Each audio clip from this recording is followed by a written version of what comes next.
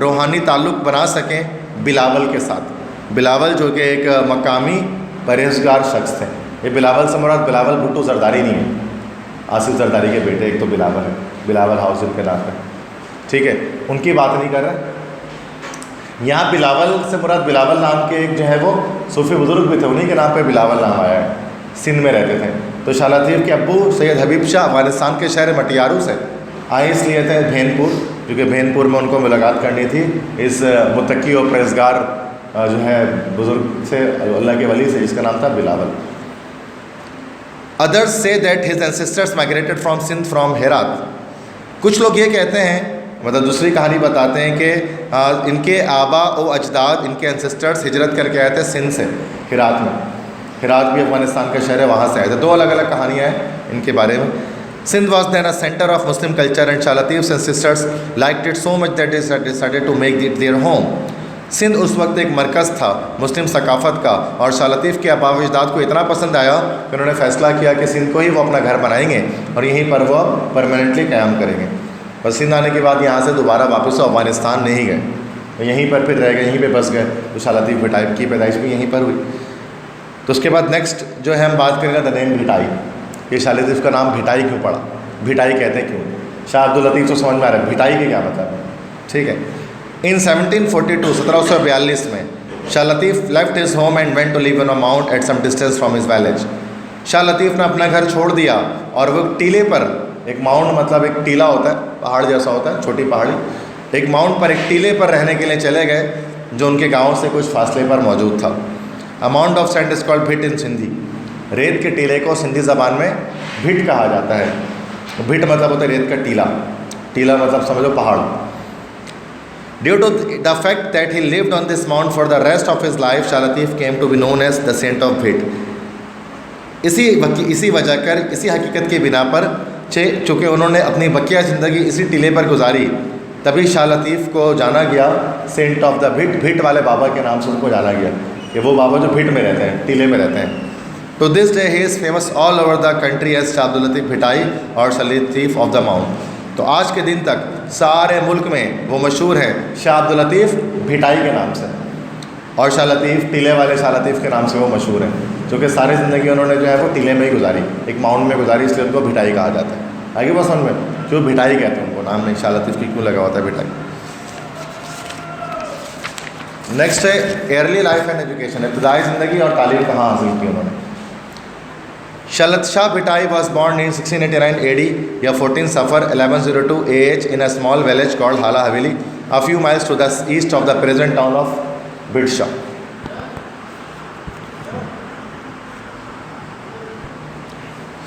شاہ بھٹائی پیدا ہوئے تھے 1689 AD میں، ٹھیک ہے، 1679 عیسوی میں یا 14 صفر 1102 AH مطلب ہجری میں، آفٹر ہجری میں ایک چھوٹے سے گاؤں میں جس کا نام تھا ہالہ حویلی.